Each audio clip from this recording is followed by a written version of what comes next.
game against Chelsea? No. And the players that have been missing out in Capier, Calafiori, Mosquera and Dowman, any chance for this weekend for those? It might be. So I need to meet now the medical staff. We have a training session now and see if somebody is available for the weekend. You're not going to tell me who are you? I cannot tell you because I don't know. I want to ask you about Victor Gyökeres. Yeah. Massive goal in midweek. Can you just give us an insight into how he's been behind the scenes, whether he's actually doubted himself and the kind of conversations you've had with him? No, I haven't seen that. Obviously, he's a very demanding person. He knows the level that we need. And basically, he really wants to fulfill everything that we expect of him. And he's been really trying. He's been very consistent. And I thought that against Chelsea, he had a great game and scored the goal that helped us a lot to win the game. When I spoke to you a couple of weeks ago and asked you about Victor, you said he's going to have to get used to the scrutiny for the next 5.5 years. Yeah. Well, for the rest of his career, I think when you've done what he's done in the last few years, you just set the standards that everybody expects you to maintain. Do you think the scrutiny and sometimes the criticism has been fair on him? I don't know. It's part of the expectations, but not only for Victor. It's for every number 9 in the league or in every top club or in every position that you play or in my seat. We expect to be really good, really consistent, and to win constantly, and that's what we have to try to do. This is going to be the 4th game in 10 days. I could read off a whole load of other stats about the number of games that you've been playing, but it's also the 3rd of 4 in a row away from home. How big a challenge is that, and do you almost have to think 2, 3, 4 games in advance when you're thinking about your squad and maintaining the fitness of the squad? Well, in certain things, yes, and especially looking at the opponents and the things that we're going to be able to train or we can replicate in those games. And then, yeah, sometimes ideally we want to plan, okay, for this game, we think this player could be better and the load, and some of the times it's just impossible and you have to go game by game. We have more players back now. We have better options, and that's very helpful because obviously we've been giving game time to almost every player. Because I guess the challenge is for you to try and keep these players happy as well. You always hear these stories when the former Manchester United players talk about Sir Alex Ferguson, when they're getting rested, in inverted commas, for a game, he says to them, no, I need you for this game. And it makes them feel $1 million. Is that something that you've adopted, that approach? Well, I don't know the whole context of that. But the first thing is that as a team, we prepare the game and we win it. And then when you have rested players or manage the load, it's beautiful because you win. But when the result is different, then it's a bad decision. You shouldn't have done that. It's too much changes. So it's all related to, okay, how we can be performing at the highest level, win, while all those things are happening. That's the ideal scenario. Quite tricky. Talking about tricky, Nottingham Forest, a team managed by Sean Dyche tomorrow. What unique challenges does a team managed by Sean Dyche pose to you? A lot. A top coach, really good at what he does. You can see straight away the fingerprints in the team, the way they play, the results that they got against some of the big teams as well, how difficult they constantly making you so experienced in the league. So a very tough match. Last couple for me, Mikel. Manchester City could, of course, cut the gap at the top because they played before you tomorrow.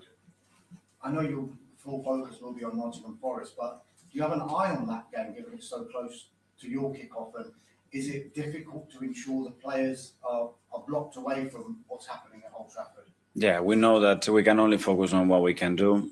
When the games are earlier, if you have the possibility to see them, you do. If they are later, the same. Nothing changes, but the only focus and the aim is to prepare for a very, very tough match, and we have experienced that over there, and we have to win it.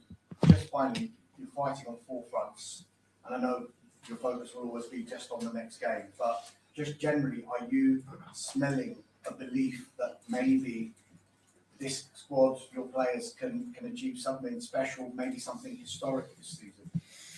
Well, I think we are building very good momentum, and belief comes from performances and a level of consistency that we have shown throughout 32 games already this season. And what we did the other day at Stamford Bridge, it should help us to be very convinced that we have the ability to do that. But the reality is that you have to show it in every game, and there's still so much to happen.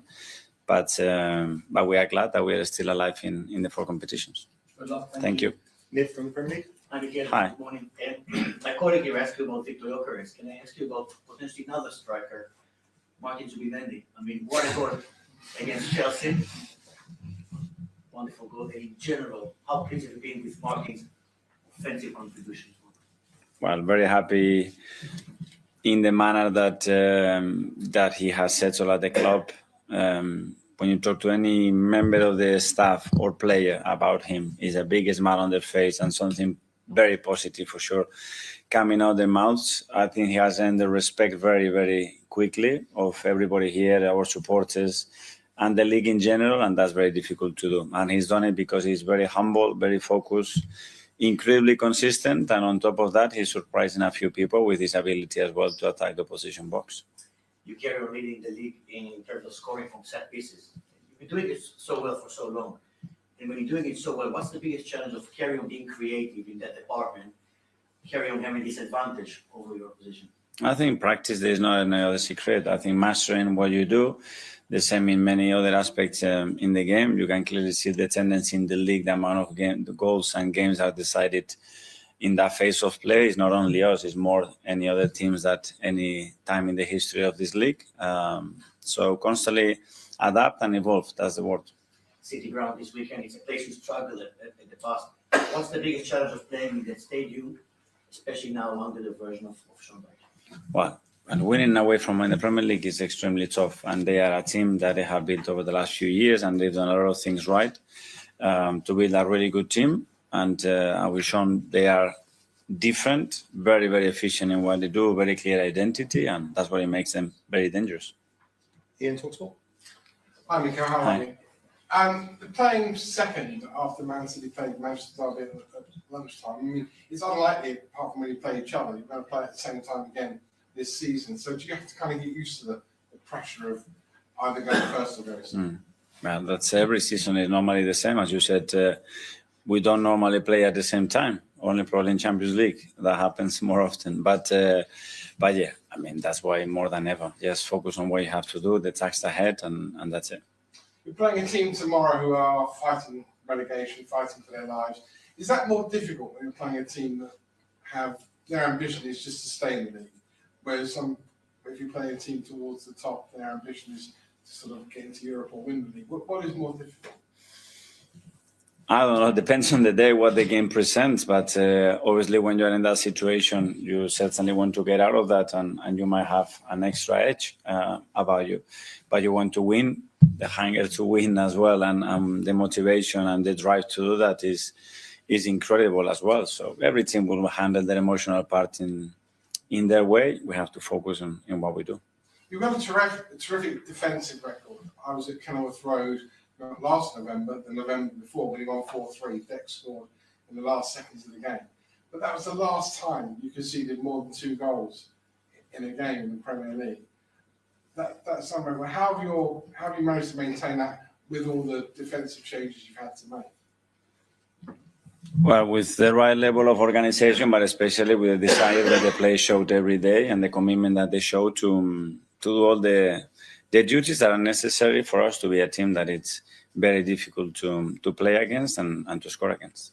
Finally, the England manager Thomas Tuchel yesterday said that when he goes to the World Cup in the summer, it's not only about having the most talented players, but players with good social skills that can get on for 6 weeks. If he's looking for players that can get on for 6 weeks, you have to get players that can get on for 9 months. How important is it your team have good social skills? I fully agree with Thomas. I think it's something incredibly necessary and many times undervalued.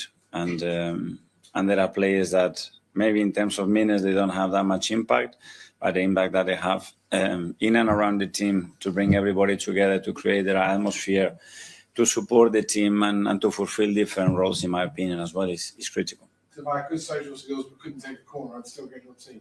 Sorry? If I had good social skills but couldn't take a corner, I'd still get your team. Unfortunately, there are certain limits and certain standards that have to be hit. Go to Art from Athletic. Hi, Mikel. In the Chelsea game, you brought on Kai Havertz and Gabriel Jesus together. I just found it interesting because he's done it before. I think Kai and Theo playing as two nines together. What do you like when you, I guess, bring on or start two nines together in their kind of different characteristics? Well, what the game, in my opinion, was demanding as well, because the spaces were opening up, and what we needed from that position as well, somebody that could arrive in the box, could throw the position half, if they were to start even more aggressive as well, somebody that in direct play as well could be very, very efficient. And we have combinations, the players that can alter positions as well, the chemistry between them, and another weapon that we have there.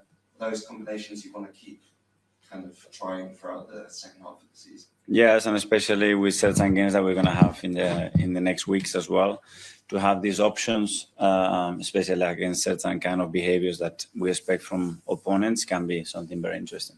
And to Darmish's point earlier on the 4 games in 10 days and the squad, I was just thinking about Ethan Monieri. He played quite well at Portsmouth. Is he someone who may be able to come back in after playing quite well? They all have the option to play. We have to see for each game which ones. We have certain limitations, especially in the league, with the numbers that we can bring in the squad, unfortunately. But everybody has to be in contention. Tom, Reach. Hi, Mikel. Hi. I'll show a bit of a random one today. You meticulously plan for everything in every single game, and I just want to know what surprised you most this season about your team. I don't know. Probably the capacity to adapt to certain unexpected things that happened, and especially players having to play in positions that they haven't played before, not in the same area, especially, and how we have adapted to that. I don't know if it's a surprise, because I don't know how they will react, but actually to do it in the manner that they've done it with that attitude is something that I'm very proud of. It's the most depth you've had, having 2 or even 3 players for each position. You mentioned about the ability for players to play in different roles. Has anything surprised you perhaps about how players have dealt with having more competition or less competition in certain roles? Very positively, and it's something that we talk from the start of the season. If we want to have any chance of doing that, we have to be there. And I show them, the other clubs, that we have nothing different to that. You look at Chelsea, 2 and 3 and 4, or Man City or Liverpool, or any team that has been in that challenge over the years. So this is the nature. We want this. We really have to accept this, because there is no other way. They haven't done it with 14, 15, or 16 players. None of the clubs in the history in the last 10, 15 years. So it's something that we want to be there. We have to do it, and it has to be natural.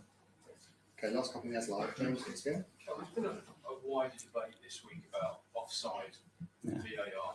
Probably talk about everything, really, but you might have seen Pep talking about it after the Newcastle game. But just generally, are you happy with the offside rule as it stands and the way the VAR interprets it? Well, happy depends on the situation that you have to face, really. That's honestly talking. I know they are trying to do everything they can to simplify, to bring as much clarity as possible. And sometimes it's still a very difficult decision to make. So we need to understand that. And I know on top of that, there is a new possible rule coming up. So we're not going to have any say. So we'll adapt to what is coming. Are you referring there to what they're calling Wenger's law? Yeah. The daylight rule. Yeah. Are you in favour of that? Well, they are constantly trying to improve the game and to be, as clear as possible, as consistent as possible. So they are looking at options, and they will decide, and we will adapt. Would you support that? I don't know. I need to see more detail about that. Okay, fine. We'll go to Phil or back to the PA. Hi, Mikel. There was a report of a disagreement between Declan and one of your coaching staff just during the half time at Chelsea. Just wondering if you could clear that up and whether there's been a making up to those. All sorted, all good. But when you sort of see that, do you think it just shows how much the guys are really just desperate to win? Is that why you get these sort of disagreements, I guess you'd say? Yes, and the good thing is that by the time that I find out, the problem was resolved. So that's very good.